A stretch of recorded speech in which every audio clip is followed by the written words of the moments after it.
Chicago. And hello to everyone tuning in from all across America. Welcome to the first night of the Democratic National Convention. Now, how is that for an opening act? I'm just saying.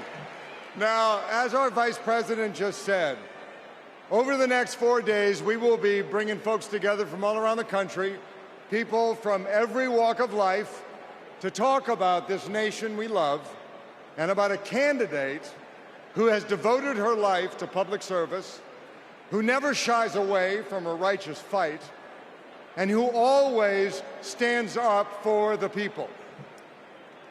We are going to talk about the choice America faces in this election. It's a choice not just between two very different candidates, but between two very different futures. We will hear from everyday Americans about what is truly at stake in this campaign. The future of our middle class, the future of reproductive rights, the future of our climate, our security, our schools, the future of our freedom, the future of our very democracy. We will see the vision of our nominee. It is a vision of stability, security, and opportunity for everyday Americans, where we continue to grow this economy by growing the middle class, and where the safety of our children, our families, and our communities are a fundamental civil right. It is a future where, instead of scoffing at allies and fawning over dictators, our president stands up for our friends, faces down our adversaries, and American democracy remains a beacon of hope and inspires the world to take on our biggest challenges together. We'll learn the story of a leader who has dedicated her life to doing the work of making good on the promise of America. A leader who understands the middle class because she grew up in the middle class. A leader who has taken on powerful interests at every step of her career and fought for the rights and freedoms of all of us. And then, of course, we will hear again from the Democratic nominee herself, the next President of the United States of America, Kamala Harris. Because she has a message for us. It is a message that's joyful, not mean-spirited. A message of public service, not self-service. A message of optimism and opportunity, not chaos and division. A message that has woken us up to who we are, to who we've always been. Because Americans are not a cynical people. We are not small-minded. And whether we realize it right now or not, we are currently already writing a new chapter of the American story. And we can dream as big as we want. So I just want to ask you, are you excited? Yeah? Well, good. Are you ready? Okay. Well, then I challenge you to make this the moment you get off the sidelines and into the game. So I want you to text JOIN to 30330 and get involved. Because when we fight, what happens? We win. And we are going to win this thing together. And while we're doing it, we are going to have a whole lot of fun. So let's get started. Thank you. Thank you so much.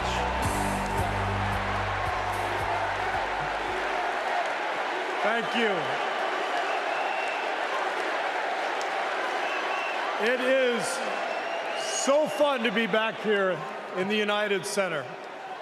And as you guys know, a lot of good stuff has happened in this building, especially in the 90s. You young people, Google Michael Jordan and you can read all about it, okay? So there was an amazing vibe in this building back in those days, and I feel that same winning spirit here tonight. So the last time I was in a packed basketball arena was in Paris, France. 9 days ago, some of the best players on earth, 12 incredible American men, came together to win Olympic gold. And the next night, I was back in that same building watching 12 more of the best players on earth, our incredible American women, do the same thing. And I cannot think of a better metaphor for what this country is all about than the way Team USA came together at the Olympics. We had players from across our wonderful country, players who have trained and fought relentlessly, shed tears trying to beat one another throughout their careers, joining forces to wear the red, white, and blue. And when we won, the American flag raised to the rafters, the national anthem playing, gold medals draped around the necks of our players, whose hands were held over their hearts. It was the proudest moment of my life. Thank you.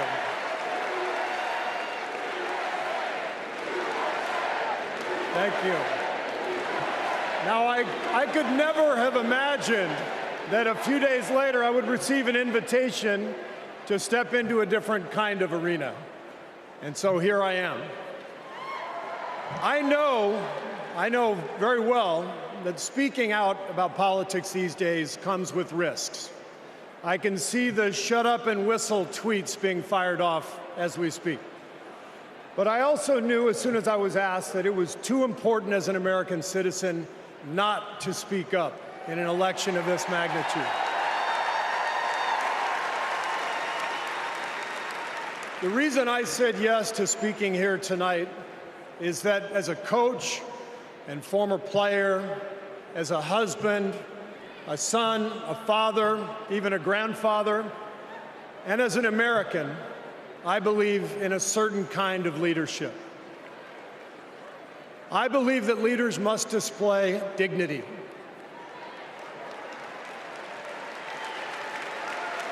I believe that leaders must tell the truth. I believe that leaders should be able to laugh at themselves. I believe leaders must care for and love the people they are leading. I believe leaders must possess knowledge and expertise, but with the full awareness that none of us has all the answers. And in fact, some of the best answers often come from members of the team. And if you look for those qualities in your friends or your boss or an employee or your child's teacher or your mayor, then shouldn't you want those same qualities in your president? And when you think about it that way, this is no contest. With Kamala Harris and Tim Walz, I see all those qualities. They have devoted their lives to serving other people. Whether Vice President Harris was defending her community in the courtroom, or Governor Walz was inspiring the next generation in the classroom, or on the field, for that matter. By the way, coach to coach, that guy's awesome. Although, I have to say, Coach Walz, way too much reliance on the blitz in '99 against Mankato East. You had a strong defensive line. I would have played more press coverage with your corners and then dropped the safeties into a Tampa 2. That's just me. Sorry. I wanted you to know how I feel every day of the NBA season, all right? But listen, the joy, the compassion, the commitment to our country that we saw at the Olympics, that is what Kamala Harris and Tim Walz have. And it is what our country needs. Leadership, real leadership. Not the kind that seeks to divide us, but the kind that recognizes and celebrates our common purpose. Think about what our team achieved with 12 Americans in Paris, putting aside rivalries to represent our country. Now imagine what we could do with all 330 million of us playing on the same team. Not as Democrats, not as Republicans, not as libertarians, but as Americans who know the greatness of this nation doesn't come from any one of us, but from each of us doing our part to build a more perfect union. That vision is what this campaign is all about. It's why I'm here tonight. And it's why I'll be getting out every day to help people get out and vote on November 5th and elect Kamala Harris and Tim Walz as the next president and vice president of the United States.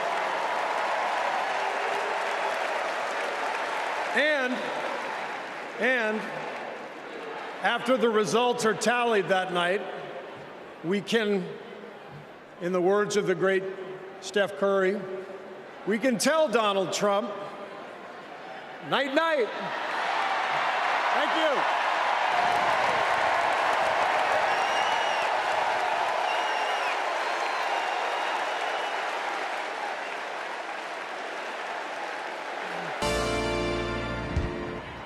Buenas noches, Chicago. So tell me, are you excited? Wow, what energy, what a moment. I have to tell you, I will never stop being the little refugee girl who came to this country at the age of 8. Thank you for inviting me to be here. Welcome to the second night of the Democratic National Convention. Let me tell you about the Kamala Harris I know. She is legitimately a joyful, optimistic leader. She cares about policy, yes, but she also cares about people and how that policy affects real people, not just the members of Mar-a-Lago. And you know what else? Kamala Harris, she likes dogs. And my dog, Cha-Cha, likes her. Dogs are good judges of character. So are cats. We cannot elect a president who does not like dogs or hangs around with people who shoot them. Now, let's be serious. Donald Trump and his minions call Kamala a communist. I know communism. I fled communism from Nicaragua when I was 8 years old. I don't take it lightly. And let me tell you what communist dictators do. And it's never just for one day. They attack the free press. They call them the enemy of the people, like Ortega does in Nicaragua. They put their unqualified relatives in cushy government jobs so they can get rich of their positions, like the Castros do in Cuba. And they refuse to accept legitimate elections when they lose and call for violence to stay in power, like Maduro is doing right now in Venezuela. Now, you tell me something.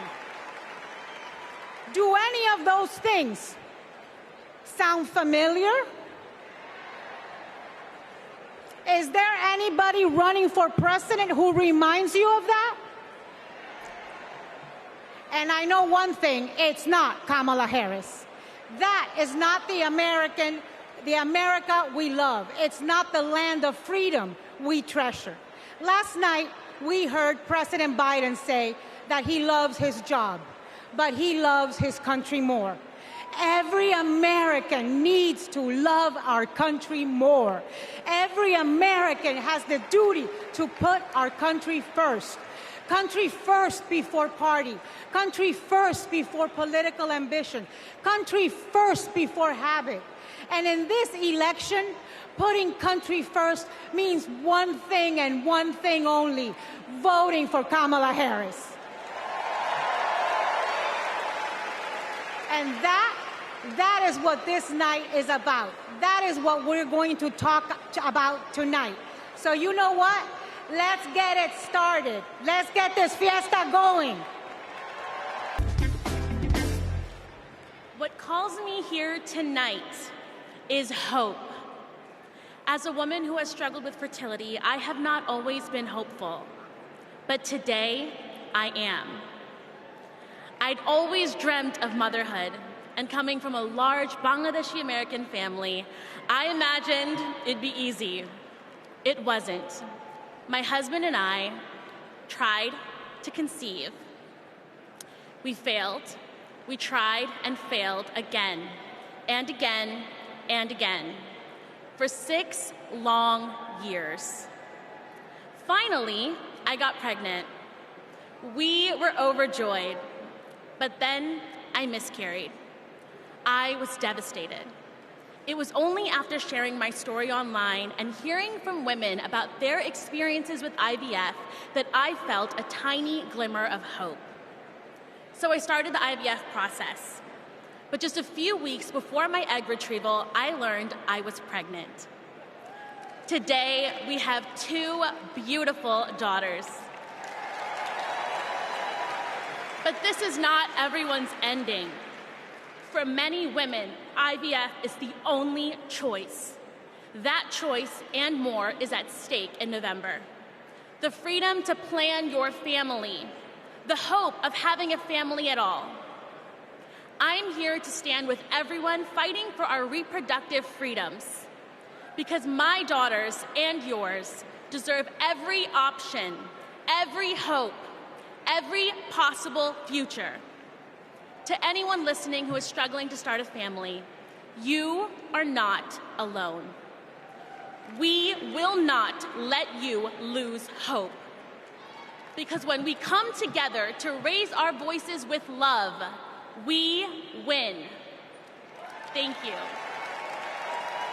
Good evening, everyone. Hello. Hello and welcome. Welcome to the 3rd night of the Democratic National Convention. My name is Mindy Kaling. Thank you. For those of you who don't know me, I am an incredibly famous Gen Z actress who you might recognize from The Office. Thank you, The Mindy Project. Or as the woman who courageously outed Kamala Harris as Indian in an Instagram cooking video. Yes, you're welcome. I am so proud to be here supporting my friend. But the real reason I am here is that deep down, I truly believe that as a woman of color and as a single mother of 3, it is incredibly important that I be appointed ambassador to Italy. That's how this works, right? That's like why I'm here. I've never been, I'm dying to go. And guys, I just really need a break. I know it's not the priority tonight, but just think about it. I am actually here because I have known the Vice President for a long time, and I want to tell you a story about one of the first times I ever met her. She wasn't Madam Vice President then. She was my senator, and we were filming a video where she came to my home to cook dosas, a South Indian dish. Yes. It's not every day that a senator comes over, and I was pretty nervous. But when she arrived, we immediately hit it off. We talked about the love we have for our moms, who had both passed away from cancer. Both of our mothers were immigrants from India who came to America and committed their lives to serving others. My mother, Swati, became an OBGYN. Thank you. Kamala's mother, Shaimala, became a scientist with a PhD who dedicated her life to trying to find a cure for cancer. And after speaking to Kamala, it was clear to me that Shaimala had passed down the same optimism and fearlessness to her daughter. But the thing I remember the most about the Vice President is that Kamala Harris can cook. Guys, she was so much better than me. But she also knew that my family was watching. So, as she gently corrected my sloppy dosa making, She was complimenting me every step of the way, making sure that my daughter, Kit, heard how good of a cook I am. She had no desire to be seen as better than anyone else. She just wanted my kid to be impressed with her mom. And when she finally bit into my dosa, she looked at me and said, really good, and then never took another bite again. Yes, but it is that warmth, that generosity of spirit that I know she will bring to the White House as our next president. Kamala Harris cares deeply about other people. She will fight to protect our freedoms because those are the values that her mother passed down to her. This year I've prayed very hard for peace to come to our world's nations, but also to each one of our hearts. Even though our hearts have been beaten and broken, beyond prayer, I know the importance of action, and now is the time to understand where we are and what it will take to win. Win the broken hearts, win the disenchanted, win the angry spirits. Now is the time.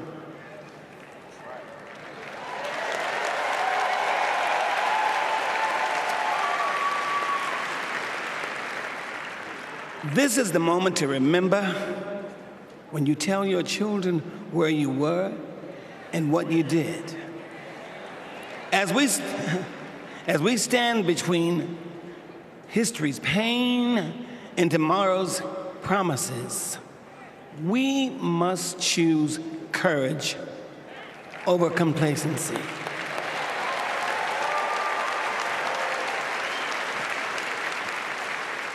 It is time to get up and go vote.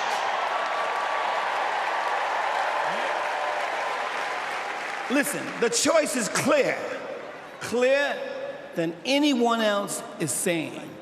Did you hear me? Clearer than anyone else is saying. You feel me? Yeah.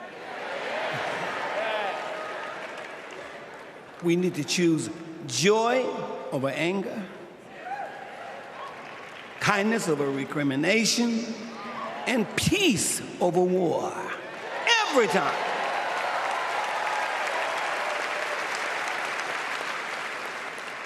We must choose to be above the ugly words, the hateful anger, and the division those words and anger create. We must keep on keeping on until we truly are a united people of these United States. And then we will reach our higher ground. Are y'all ready? Are y'all ready to reach a higher ground? Are you ready to reach our higher ground? Tell me. I want to hear you again. Are you ready? Are we ready? Because you know we need Kamala Harris. Yes, we do. And we need a great man, as we do have, as a future vice president. You know that. So you know what? I'm depending on you to do, as Spike Lee would say, the right thing. Are y'all ready?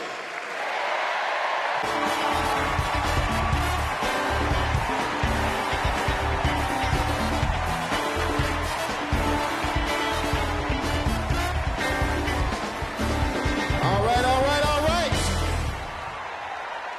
What's up, DNC? All right. Y'all remember this big old book from before? When Colorado Governor Jared Polis ripped a page out of it? This is Project 2025, the Republican blueprint for a second Trump term. It is boo. It is a real document that you can read for yourself at KamalaHarris.com/ Project 2025. You ever seen a document that could kill a small animal and democracy at the same time? Here it is. You know how when you download an app and there are hundreds of pages there that you don't read, it's just the terms and conditions, and you just click agree, right? Well, these are the terms and conditions of a second Trump presidency. You vote for him, you vote for all of this. Let's take a look. All right, do we got Matt here with us tonight? Is Matt here? Hey, there he is. Matt, how are you, sir? All right, Matt. Now, Matt, I understand that you work as an AV tech in Nevada, and you make a decent hourly wage. Is that right? Oh, I don't know if we can hear Matt. Can we hear Matt? So who's going to fix it? Keep speaking, Matt, till we can hear you. Uh-huh. Okay, that's good. I guess we're going to move on from Matt. And this is Becky. Becky, can we hear you? Hi, Kenan. It's great to be here. Thank you. All right, good. Now, Becky, you're married, correct? I am. Me and my wife have been together for about 8 years. Oh. That's amazing. Very, very cute. Thanks. But I have got some bad news for you. I hate that. On page 584, Project 2025 calls for the elimination of protections for LGBTQ plus Americans.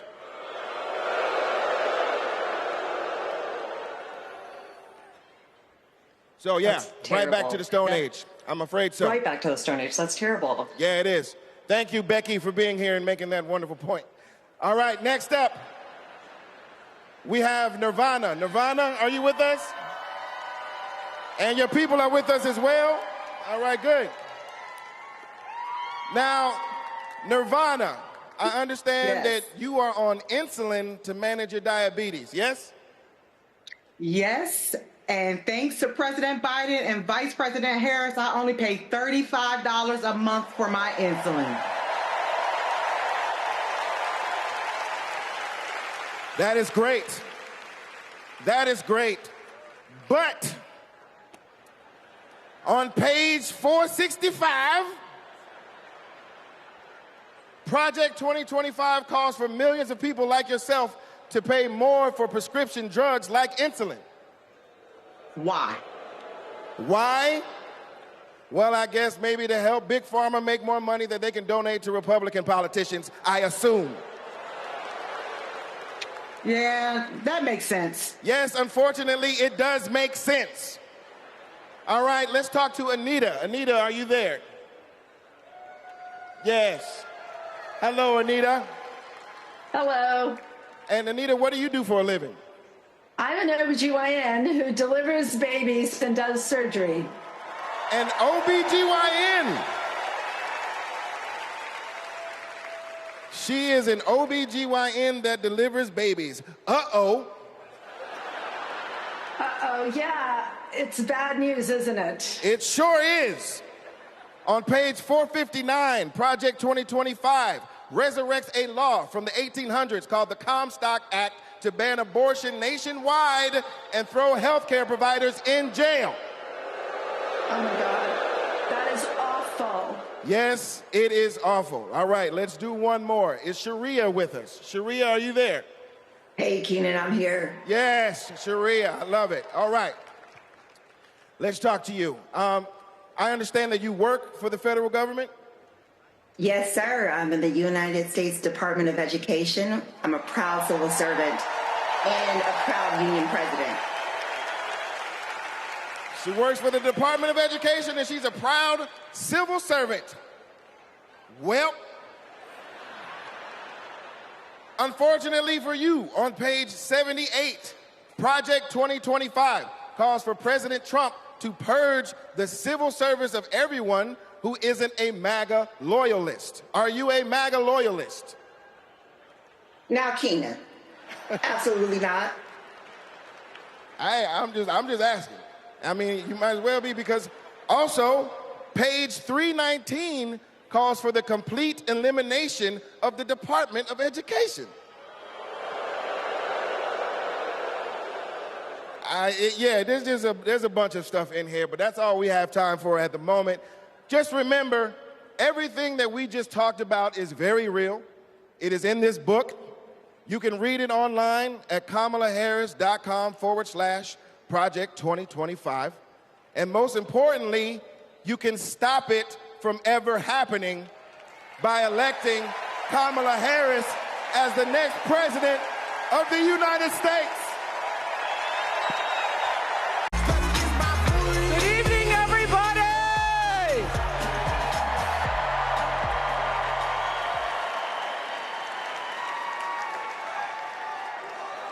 Who says you can't go home again?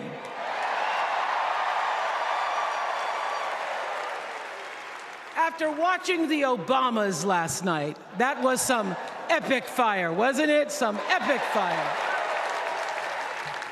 We're now so fired up, we can't wait to leave here and do something.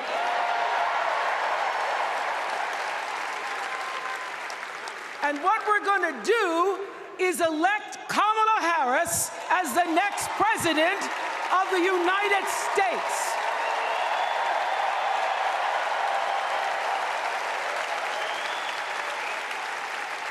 I am so honored to have been asked to speak on tonight's theme about what matters most to me, to you, and all of us Americans: freedom.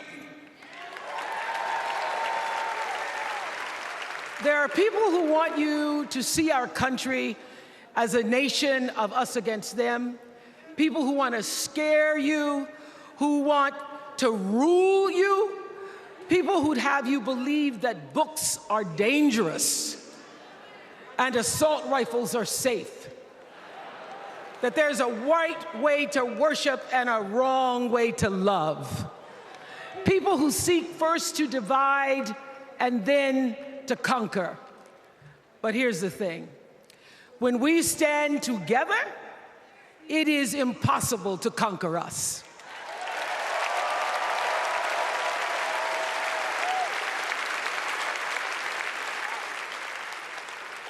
In the words of an extraordinary American, the late Congressman John Lewis,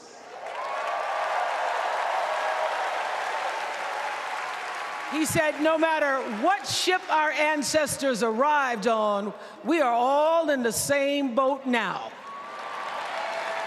Congressman Lewis knew very well how far this country has come because he was one of the brilliant Americans who helped to get us where we are. But he also knew that the work is not done. The work will never be done because freedom isn't free. America is an ongoing project. It requires commitment. It requires being open to the hard work and the heart work of democracy. And every now and then, it requires standing up to life's bullies.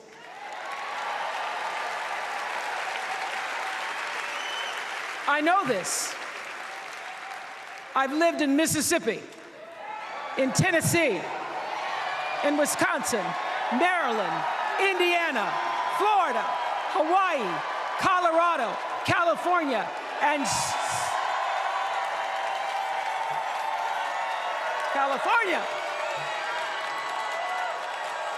sweet home Chicago, Illinois.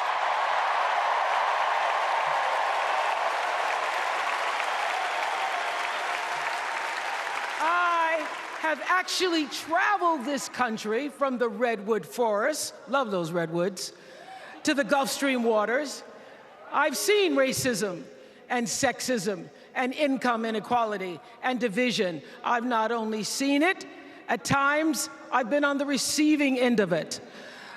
But more often than not, what I've witnessed and experienced are human beings, both conservative and liberal, who may not agree with each other, but who'd still help you in a heartbeat if you were in trouble. These are the people who make me proud to say that I am an American.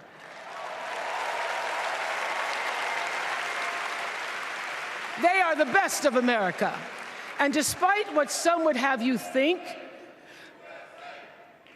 we are not so different from our neighbors. When a house is on fire, we don't ask about the homeowner's race or religion. We don't wonder who their partner is or how they voted. No. We just try to do the best we can to save them. And if the place happens to belong to a childless cat lady,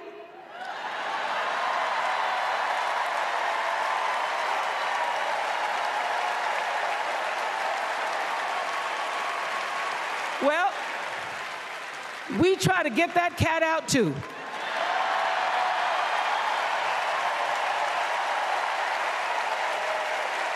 Because we are a country of people who work hard for the money. We wish our brothers and sisters well, and we pray for peace.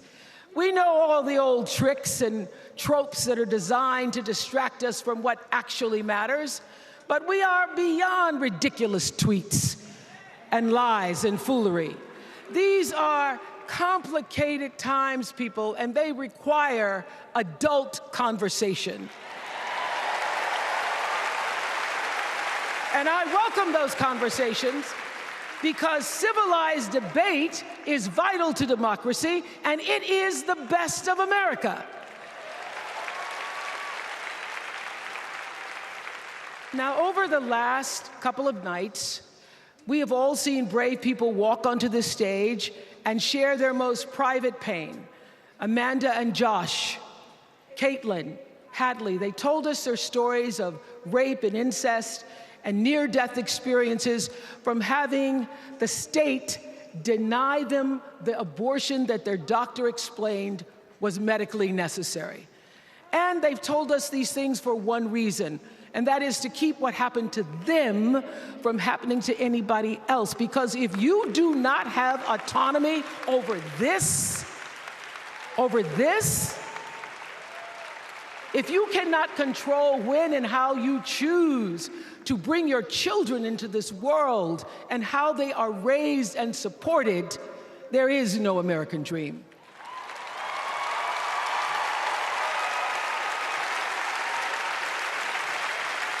The women and men who are battling to keep us from going back to a time of desperation and shame and stone cold fear, they are the new freedom fighters. And make no mistake, they are the best of America.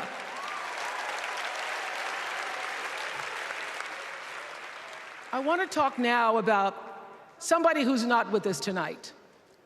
Tessie Prevost Williams was born in New Orleans not long after the Supreme Court ruled that segregated public schools were unconstitutional. That was in 1954, same year I was born.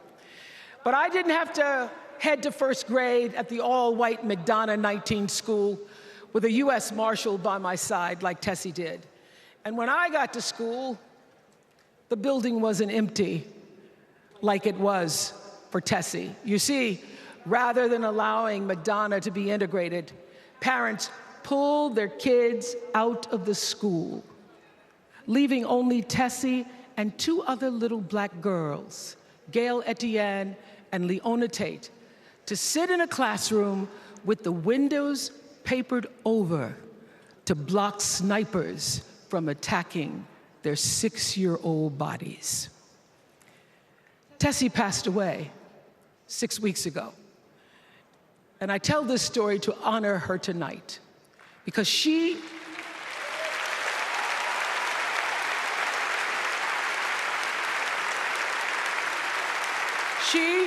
like Ruby Bridges and her friends, Leona and Gail, the New Orleans Four, they were called. They broke barriers, and they paid dearly for it. But it was the grace and guts and courage of women like Tessie Prevost Williams that paved the way for another young girl who 9 years later became part of the second second class to integrate the public schools in Berkeley, California.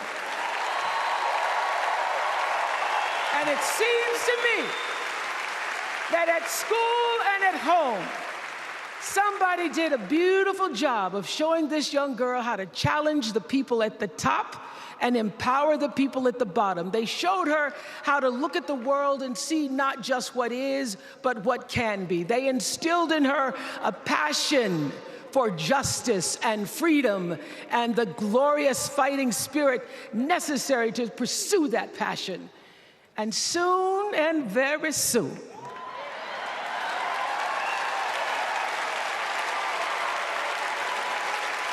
and very soon, we're going to be teaching our daughters and sons about how this child of an Indian mother and a Jamaican father, two idealistic, energetic immigrants,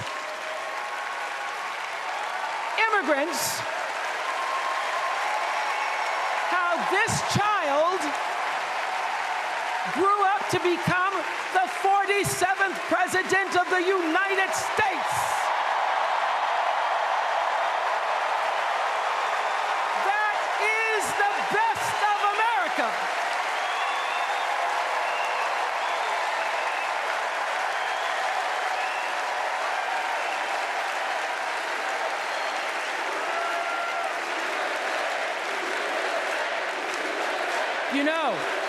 You know, let me tell you this. This election isn't about us and them. It's about you and me and what we want our futures to look like. There are choices to be made when we cast our ballot.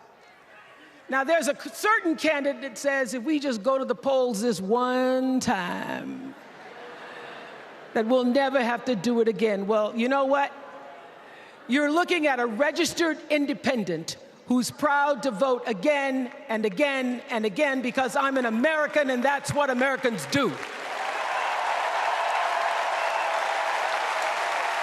Voting is the best of America. And I have always, since I was eligible to vote, I've always voted my values. And that is what is needed in this election now more than ever. So I'm calling on all you independents and all you undecideds. You know this is true.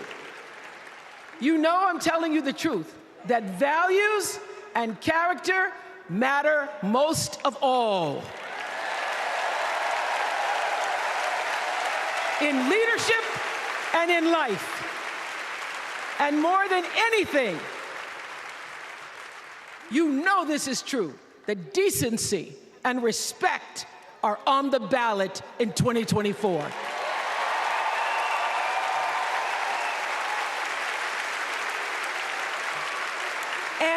And just plain common sense.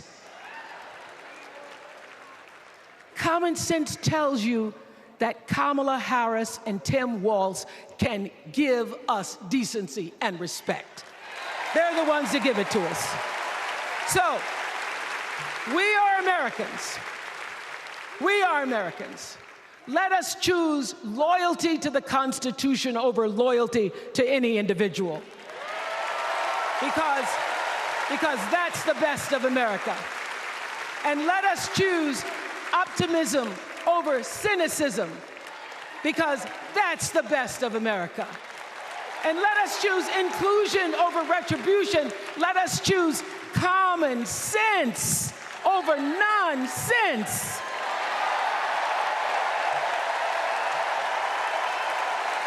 Because that's the best of America.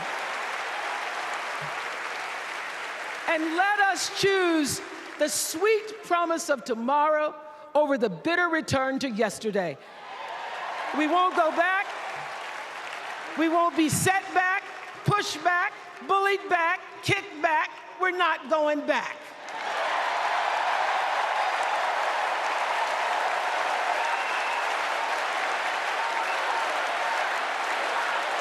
Not going back. We're not Let us choose. Let us choose truth. Let us choose honor. And let us choose joy.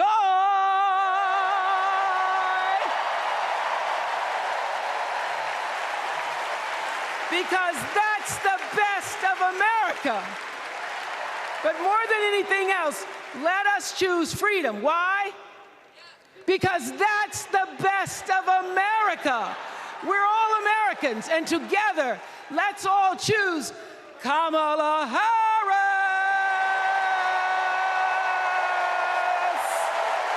Thank you, Chicago. Thank you, America.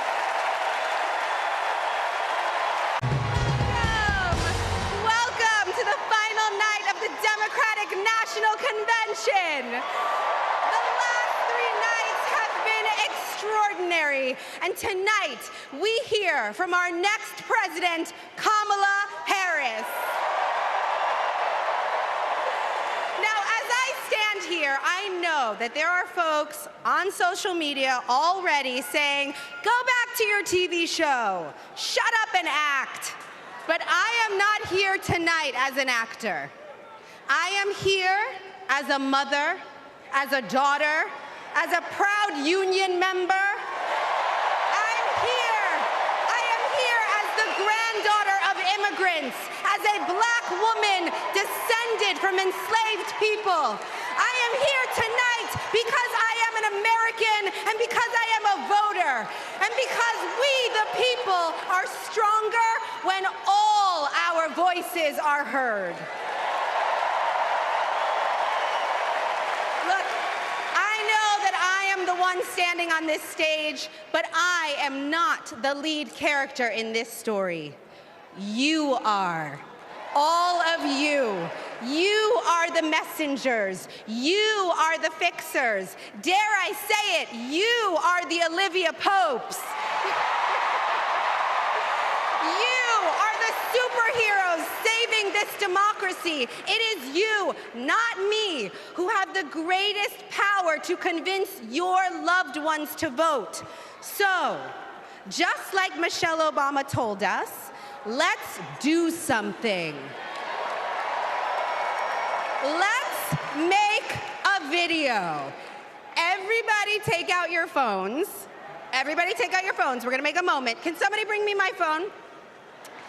I wanna capture this historic moment and share it with the people that we love. Oh, hi! What'd you do?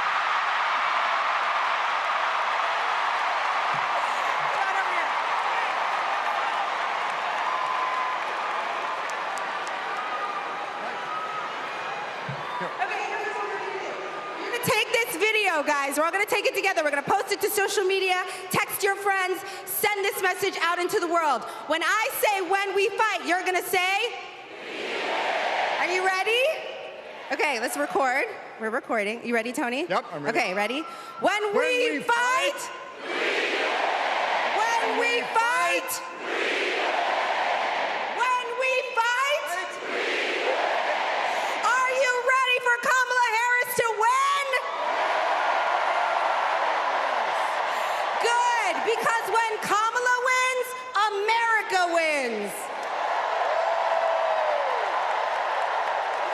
We did it! We did it, Joe.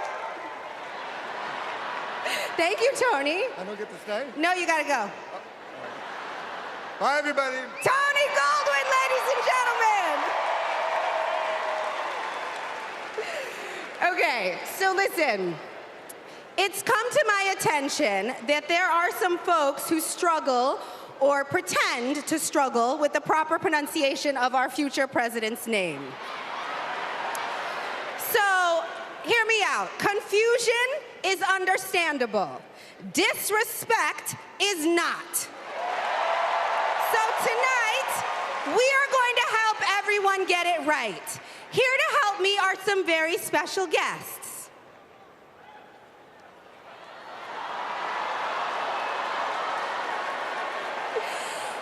Thank you, ladies. Can you tell us your names? Hello, everybody. My name's Amara. And my name is Leela, her little sister. And what are you here to do? To teach you how to say your auntie's name. Okay. it. First you say comma like a comma in a sentence. Then you say la like la la la la la. Put it together and it's 1, 2, 3, Kamala. All right, so let's practice. Everybody over here say comma. Everybody over here say la. Together.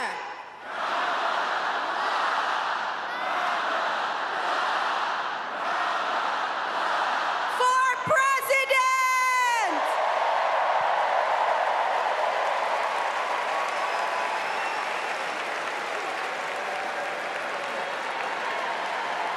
San Francisco last week, and Yeah, look at them. Hey now, hey Chicago, how y'all doing? What's happening in California? Now, wait, where those AKAs at? Where they at? You know what? In 3 months, ain't gonna be no living with y'all. I can tell you this, I don't blame Donald Trump for not wanting to debate Kamala. I've been married to a black woman for 40 years and I ain't won one debate. I'm owing $93,000. Now, of course, Trump is saying that Kamala isn't black. I guarantee you this, Kamala's been black a lot longer than Trump's been a Republican.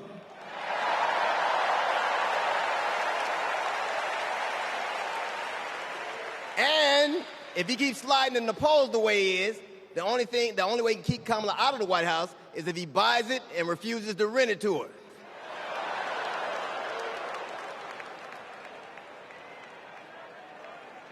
Of course, Kamala's getting broad support. They got black men for Kamala, white men for Kamala, Latinos and Asians for Kamala. They even have Republicans for Kamala. Republicans for Kamala. I guess Donald Trump will finally know what it's like when you get left for a younger woman.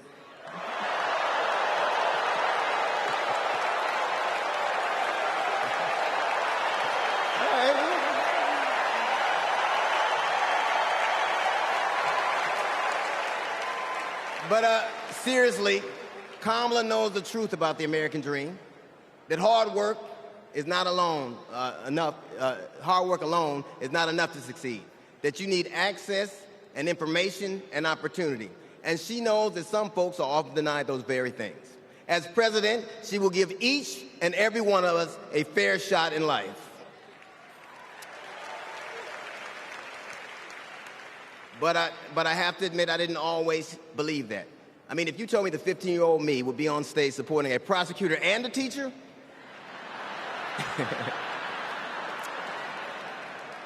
there is no way that I would have believed you. But because of that, I made assumptions about Kamala's record. And I often repeated them to a lot of people. Then one day, Kamala invited me to her house. She put her hand on my shoulder, and she asked me to do some research. Something I had never done. Something a lot of people I know had never done before. Imagine attacking someone's character without a single Google search. So I did what I should have done in the first place. I learned that she had done for us exactly what she promised to. I believe that your apology should be as loud as your accusation, and I'm here apologizing in front of the whole damn world. I was wrong. I was wrong, and I'm so very glad I was wrong because, Kamala, you give me hope for the future, a future where my grandchildren, Nola and Stevie, had the freedom to control their own bodies, where they have the opportunity to go as far as their wits and their talents would take them. That future, ladies and gentlemen, is possible, but only if we elect Kamala Harris as the 47th President of the United States of America.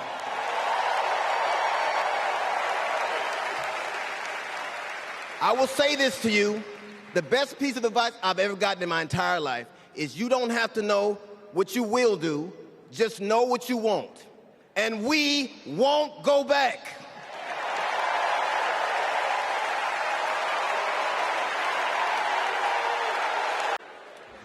What's up, everybody? Steph Curry here. I know you all know I play for the Golden State Warriors, but man,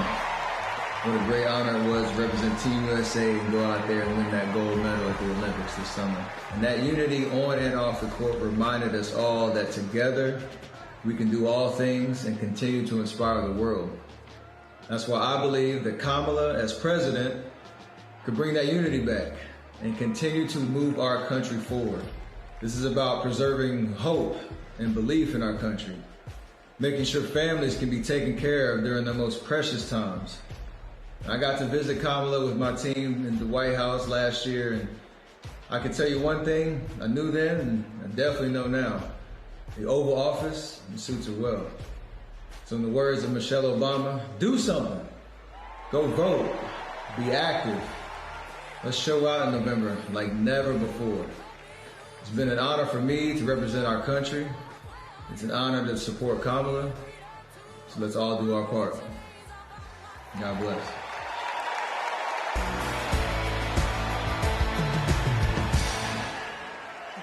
Hello, Chicago! Yes! I am so excited to be here tonight. What an honor to be part of this historic moment, and y'all are part of it. Look, I have known Kamala Harris for more than a decade, and she comes from a family a lot like mine, and I'm sure a lot like yours. We were both raised knowing that no one was going to hand us anything, especially as women. That we were going to have to touch every rung of the ladder to get ahead. We were going to have to work really hard. Now, she worked at McDonald's, but I worked at Wendy's. And look at us now. You see, Kamala and I were able to see beyond the horizon because our families supported our big dreams. Well, guess what? As Americans, we're all part of one big family. Somos familia. And as familia, we have to have each other's back. We have to support each other's dreams because Kamala's success is our success. And she supports us to dream big, too. So let me tell you, in the Latino community, in our community, we have a saying, sí se puede, which means yes. It means yes, we can. But tonight, I'm here to tell you, yes, she can. So we're going to say, she se puede. So when someone asks you, is she ready to lead this country forward, we're going to say, she se puede. When somebody says, is she qualified for the job, we're going to say, she se puede. When somebody asks, is she going to be the first female president of the United States, we're going to say, she se puede. Our voices, our vote, we're going to decide this election. And let me tell you, the energy tonight isn't just here in Chicago, it's all across the country. People are gathered at watch parties everywhere to celebrate Kamala Harris. Say hello. Yes. All right. We know how to work, so let's get to work. Let's turn all of this enthusiasm and joy into action between now and November 5th. Let's go. She